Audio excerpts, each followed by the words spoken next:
Bonjour, je m'appelle Marc Colori, j'ai travaillé 5 ans au Sephora des Champs-Élysées en tant que conseiller soins hommes. Bienvenue dans Zéro Défaut, votre tout nouveau concept d'émission exclusivement dédié aux hommes. Parlerons santé, parlerons soins avec des guests, des invités qui, vous le verrez pour certains, ont une routine ou pas au niveau des soins.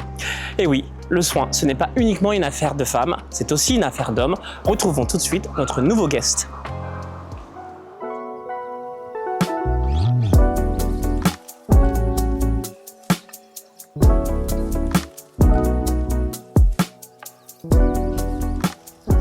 Rachaud, merci de faire partie de notre nouvel invité, notre nouveau guest pour Zéro Défaut.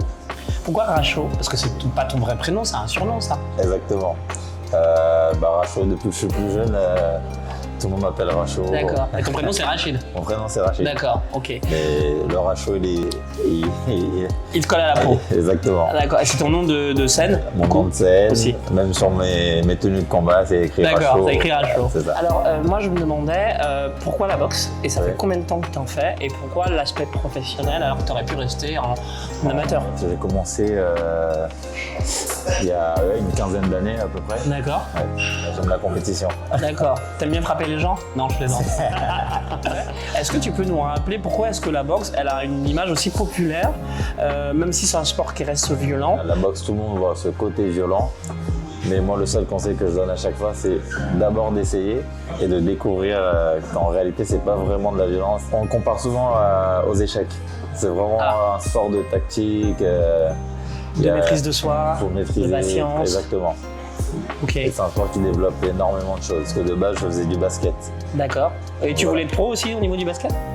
Je jouais, j'aimais bien le basket. Si le pro venait, je prenais ce chemin. Et qu'est-ce qui s'est passé? Et j'ai eu un début de scoliose. Ah, le dos? Le dos, exactement. Très bien. Et j'allais voir le kiné. Et c'est mon kiné qui m'a conseillé la boxe. En me disant qu'il essayait la boxe, ça muscle un petit peu le dos, ça ferait du bien. Et du coup, je me suis lancé dans la boxe comme ça. Et quelle est ton actualité puisque tu es boxeur professionnel? On rappelle que tu donnes des cours aussi en perso, en coaching personnel. On mettra dans la vidéo les liens de tes réseaux que les gens pourront aller consulter. Quelle est ton actualité par rapport à ces combats à venir, des élections? Alors, il y a 2 semaines, j'ai combattu en demi-finale pour une compétition qui s'appelle Jean-Claude Boutier. Compétition mise en place par la Fédération française de boxe. D'accord. Donc là, j'ai remporté la demi-finale, donc je suis qualifié pour la finale. Ok. Pour l'instant, on n'a pas encore les dates, mais... D'accord, mais ça, c'est à venir. De toute façon, sur tes réseaux, tu mettras la date pour que les gens puissent suivre. Quand on fait de la boxe, on se prend des coups sur le visage. Je crois que tu as une blessure il y a pas longtemps. C'était quoi cette blessure? Je me suis fait une fracture du plancher orbital. Donc c'est l'os qui est juste en dessous de l'œil. D'accord. Voilà, une fracture du plancher orbital. Ça, c'était avant de participer à une finale? Avant de participer à la finale de cette compétition, Jean-Claude Boutier, l'année dernière. Donc là, je reviens un petit peu en Et tu t'es revanche. pas blessé cette fois-ci? Pas du tout. On croise les doigts. Et du coup, c'est un sport où il faut faire quand même un peu attention à soi. Est-ce que toi, tu as une routine côté soins pour revenir à zéro défaut? Alors, moi, j'ai pas du tout de routine. Depuis tout petit, je mets du beurre de karité. Très bien. Je grandis avec le beurre de karité et je change pas. D'accord. Alors, c'est ce qu'on va voir dans la deuxième partie de Zéro Défaut. On va analyser ta routine dans un premier temps, voir au niveau des conseils aussi. Alors, on est en mois de juillet, donc on parlera bien évidemment des solaires. Ce qu'il faut savoir, c'est que beaucoup de peaux noires, par exemple, ne mettent pas de produits solaires parce qu'elles pensent qu'elles sont protégées naturellement. Eh bien, c'est faux.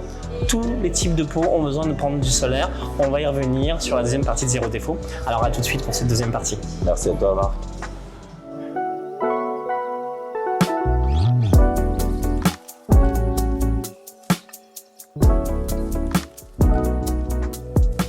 Alors Rachaud, merci de nous suivre sur cette deuxième partie de Zéro Défaut. Dans cette première partie, on va regarder le soin que tu fais, enfin le rituel. Tu m'as dit que c'était pas vraiment un rituel que tu faisais. Et est-ce que tu peux nous dire et nous montrer le produit que tu utilises? J'ai entendu beurre de karité tout à l'heure. Bien sûr. Alors, est-ce que tu peux nous dire ce que tu fais du coup quand tu finis de te laver? Parce que tu te laves. Bien sûr. Alors, qu'est-ce que tu fais? Je me lave plusieurs fois par jour même. Plusieurs fois par jour? Ah oui. T'as pas peur d'avoir la peau décapée après? Ah non, pas du tout. Surtout en été. Surtout l'été, c'est vrai. Et puis surtout après un match. Ou après un cours. Alors, qu'est-ce que tu fais après t'être lavé? Je me lave. Et après, je me sèche. tu te sèches? Et je m'étale avec le beurre de karité. Sur tout ton corps ou que le visage? Non, partout. D'accord. Et tu l'as ramené, je crois, le produit. C'est ça. Hein. Alors, pourquoi du beurre de karité? Parce que j'ai grandi avec. D'accord, c'était tes parents à la base C'est qui. ça. D'accord. Alors c'est vrai que le beurre de karité a des particularités, c'est que c'est une texture qui est extrêmement riche Oui. et qui hydrate. Et tu sens pas un inconfort de mettre du beurre de karité Non, parce que je suis habitué. T'es habitué, d'accord. Et dans la journée, t'as pas l'impression de briller un peu plus. Pas du tout. D'accord. Ok, donc à chaque fois, c'est quoi? C'est une noisette ou tu te tartines le visage? Là, c'est je prends et j'étale dans la main et D'accord. D'accord, ok. Vraiment du beurre de karité. beurre de karité.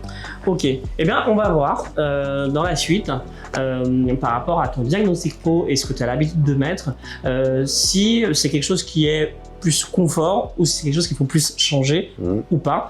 Et bien sûr, on va attaquer derrière les solaires. Donc à tout de suite pour la dernière partie de Zéro Défaut.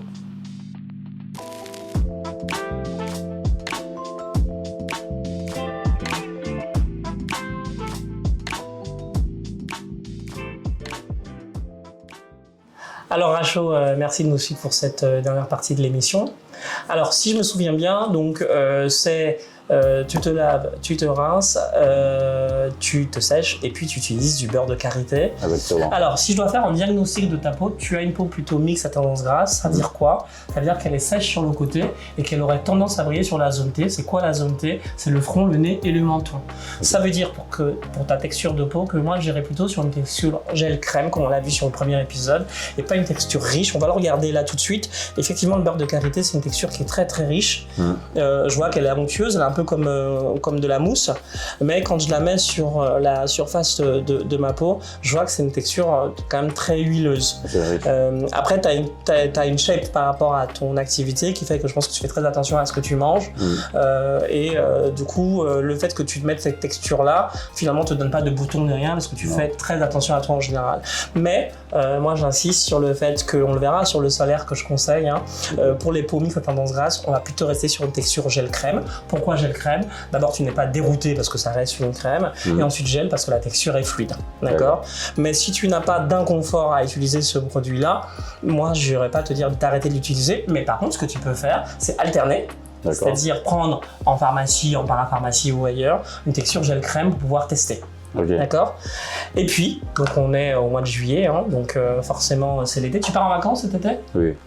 D'accord, tu vas à la plage? Toujours au soleil quand je pars. Tu nages? Je nage. D'accord. Est-ce que tu as l'habitude d'utiliser des produits solaires? La crème solaire Avène. Quel indice? 50. 50, d'accord. Alors c'est un très bon indice que tu prends. Ce qu'il faut savoir, c'est que les peaux noires en général estiment qu'elles n'ont pas besoin de prendre des produits solaires parce qu'elles sont noires, ce qui est faux. En général, l'épaisseur de la couche de peau des peaux noires, c'est jusqu'à 12 couches en moyenne, alors que les peaux caucasiennes non blanches, c'est 9 couches en moyenne. Donc, ça signifie que les peaux blanches sont plutôt très fines et les peaux noires plus épaisses. Je pense que c'est en partie pour ça que les gens se disent « Ah, mais moi j'ai une peau épaisse, j'ai pas besoin. » Mais non, en fait, les coups de soleil, ça concerne tout le monde. Si tu fais la biscotte à la plage, tu peux avoir un coup de soleil. C'est juste que le coup de soleil mettra plus de temps à venir sur une peau noire parce qu'elle est plus épaisse que sur une peau caucasienne ou blanche. D'accord. Donc, il existe plusieurs marques sur le marché que vous pouvez voir sur un petit échantillon que j'ai pris aujourd'hui. Il y en a une en particulier sur laquelle moi je vais faire un focus, c'est La Roche-Posay. Tu connaissais cette marque? Non, pas du tout. D'accord. Donc, comme on l'a vu dans le premier épisode de Zéro Défaut, pour les produits de soins pour hommes, on a plusieurs façons d'en trouver. Bien sûr, les sites internet, mais également en sélectif, c'est-à-dire Marionnaud, Sephora, Nocibé, mais également en parapharmacie ou alors en grande surface. D'accord. Ici, on est sur une marque qui s'appelle donc La Roche-Posay, qui est disponible plutôt en pharmacie et qui propose un indice de 50. Alors, l'avantage de la marque, c'est qu'au-delà de la protection, c'est une texture qui est complètement adaptée à ton type de peau. Pourquoi?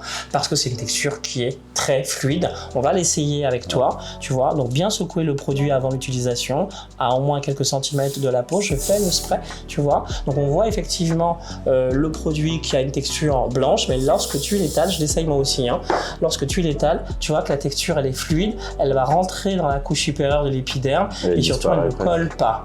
Tu vois, là quand je fais le test, ça ne colle pas. Alors ça brille un peu, ce qui est normal, c'est un produit solaire. Le conseil, c'est que lorsqu'on met un produit solaire et qu'on va après se baigner, au retour de l'eau, il faut en remettre. Parce que l'eau va en fait enlever la pellicule de protection de produit qu'on a mis. D'accord? Donc voilà ce que je vous conseille. En plus, ce qui est pas mal, c'est de prendre un spray.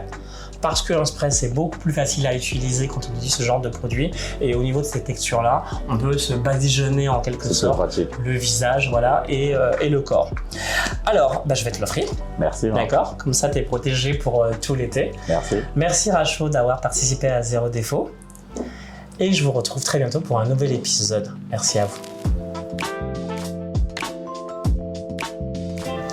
Retrouvez le lien du produit en description juste en dessous. En dernier conseil, n'oubliez pas que même si vous choisissez Antelios XL qui a un indice élevé de protection puisqu'on est sur du 50, il faut éviter de s'exposer entre 12h et 16h.